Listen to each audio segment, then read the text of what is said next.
Hey everyone, and welcome back for another deep dive. Yes, welcome back. This time we're exploring the world of John Elder Robison, That's right. specifically his life and work through the lens of his Asperger's syndrome. Yeah, so, his perspective is really valuable, I think. Absolutely, and we're going to be looking at two of his audiobooks, Okay. Look Me in the Eye and Be Different. And those both sound really fascinating. They are, and you know what's so cool about these books is that even if you're not super familiar with Asperger's, they're still so relatable. I agree with that. Because a lot of the challenges that he talks about are universal, even if they might play out a little bit differently Yeah. for somebody who's neurodivergent. Right. You know what I really appreciate about Robison's work is that he really finds that sweet spot between, Yes. what's unique and then also what's universal. Absolutely. The me and the usage Exactly. of the human experience. Yeah. So let's jump right in. Okay. One of the things that really struck me when I was reading through these books. Yeah. Was Robison's intense need for routines and rituals. Mm-hmm.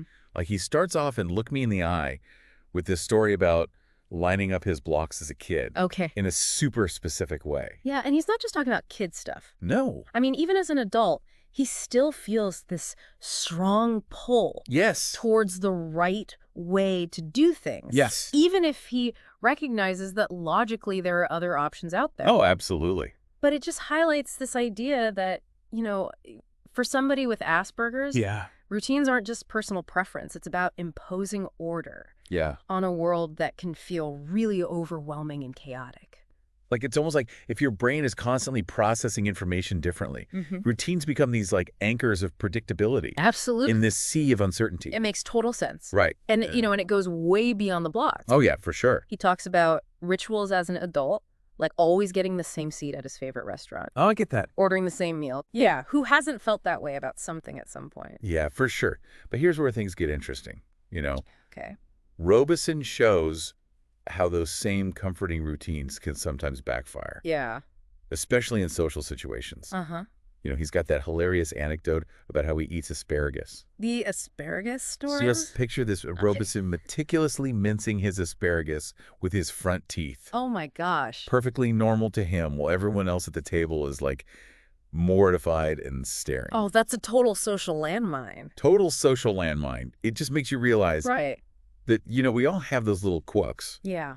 But for someone with Asperger's, navigating what's socially acceptable can be just a minefield. Totally. And it's interesting because it raises this question of like, Mm-hmm. is it about, the person with Asperger's changing how they behave? Right. Or is it about society being more accepting of those differences? That's the big question. It is a big question, and it makes me think about, how this need for routine plays out in the workplace. Yeah, for sure. And Robison actually argues that for somebody with Asperger's, Mm-hmm. a job that has like very clear steps, like a predictable environment, can Yeah. actually be a huge advantage. Because often we view that rigidity as a negative. Right. Right. Hmm. But Robison kind of flips the script on us. He does. He says in the right context that inflexibility is actually reliability. Yeah. It's precision. Hmm. It's consistency. Yes. I mean, qualities that any employer would want. Absolutely. And it's so interesting how, our own biases and how we view things can lead us to label what Yeah. could be strengths as weaknesses. For sure, strengths can be mislabeled as weak. Yeah, when we're viewing them through the wrong lens. Totally. And it's really about finding the right mind for the right task. Yeah, The square peg in a square hole. I love that. And speaking of things not quite fitting, Oh, boy. we can't overlook Robison's struggles with manners. Yes, manners of all things. I know he talks about as a kid seeing them as arbitrary, Yeah. illogical, Especially because his brain was wired for pure logic. pure logic. Right. He's got that great story about watching his cousin's fake politeness I know. to adults. He's like, why are they bothering with this insincerity? He just doesn't get it. He's like watching a play where he doesn't understand the point.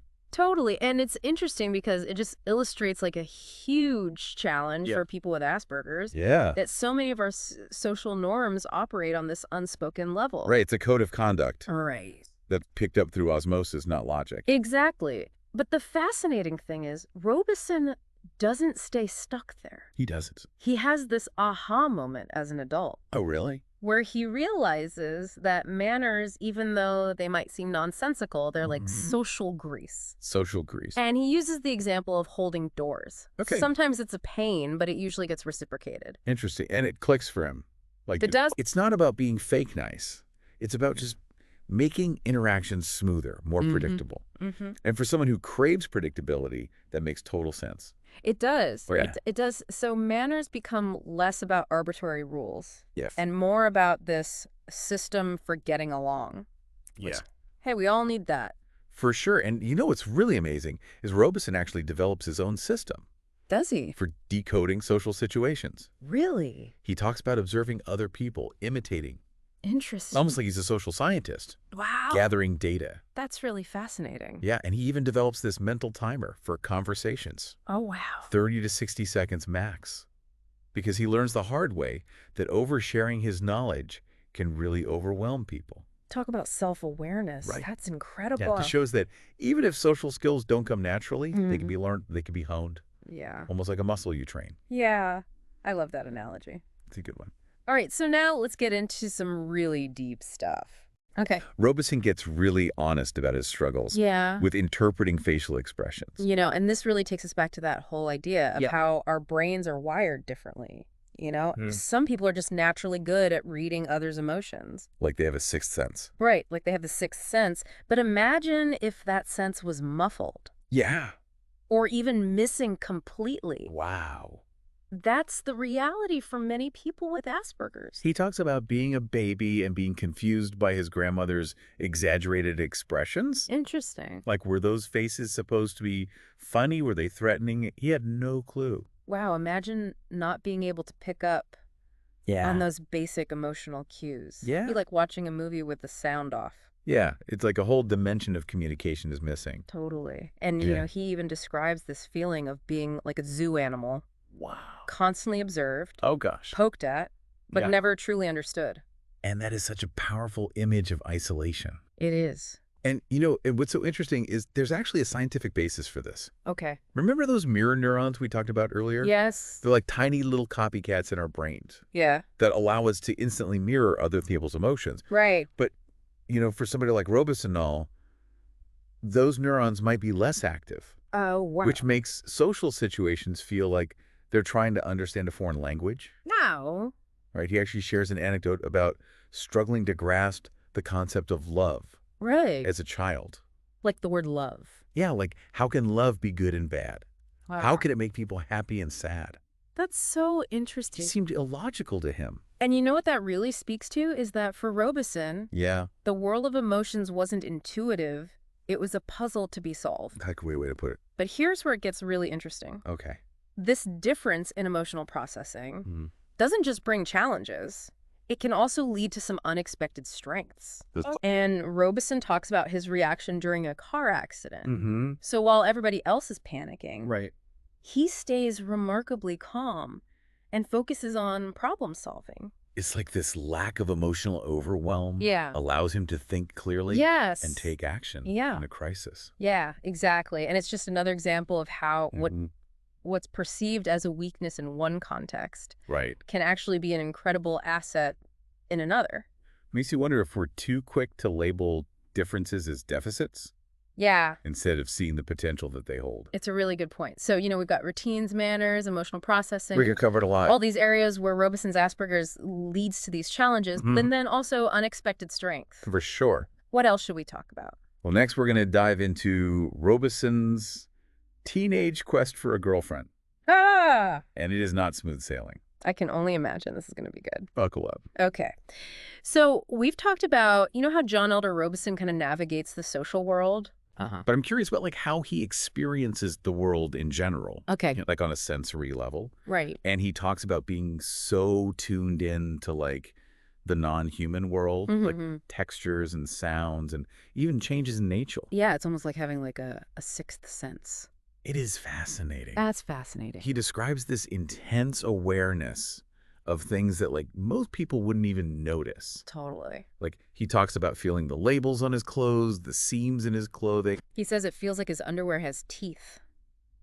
I know. Sensory overload much. Right. I get itchy just thinking about it. Yeah, but, it's not always negative. Right. This heightened sensitivity also gives him this really deep connection to, like, how things work. Yes. Especially machines. It's like he can see their music. Yes. Like the interplay of parts. He talks about it almost like intuition. Yeah. Like grasping the mechanics and the flow of energy. Exactly. In a way that's beyond just seeing. And this could explain, why so many people on the spectrum are drawn to fields like engineering or tech. Right. Where that kind of spatial thinking is like a superpower. It's like their brains are wired for decoding systems. Exactly. Whether it's a car engine or a computer program. A car engine or a computer program, that's right. And it goes beyond just like the man-made world, too. It does. He talks about feeling deeply attuned to nature. Yeah. Noticing like subtle shifts in the wind, the movements of animals. Yeah. Like with an accuracy that almost seems supernatural. Yeah. And so what we might call hypersensitivity is really just a different way of perceiving, of being in tune with the world. And honestly, it sounds kind of cool. It does sound kind of cool. Okay, so let's talk about how Robison views other people. Okay. Because he has this whole theory about different categories of people. He does. It's quite playful, actually. It is. He talks about aspens, proto-aspens, and then mythicals. I love that. So aspens, like himself, are folks who are diagnosed with Asperger's. And then there are the proto-aspens. Okay. And these are people who might have many Asperger-like traits, but don't have a formal diagnosis. So they relate to a lot of his experiences. Exactly. But maybe haven't, gone through that whole diagnostic process. Exactly. Think of, classic engineers, scientists. Okay. That geeky crowd, as he affectionately called them. I love that. And then, of course, there are the mythicals. The mythicals. His term for neurotypical folks. Which, from his perspective, must seem like the majority of the world. They do. It's almost like this mythical creature that he's trying to understand. Yeah, it's kind of a funny way to flip the script on who's considered normal. It is. It really is. And it reminds us that, normal is completely relative. Totally. Like what's normal in one group might be totally foreign in another. Absolutely. And it's about celebrating those differences. Yeah. But also acknowledging the challenges of living in a world that's really designed for the mythicals. And Robison's really honest about his struggles to fit in. He is. Especially during his school years. He talks about feeling like a constant outsider. Yeah. Like trying to crack the code of social interaction. Like he's watching this game. Yeah. With rules that he doesn't understand. He even describes this almost animalistic wariness of others. Yeah. Like this sense of constantly being on guard for ridicule or threat.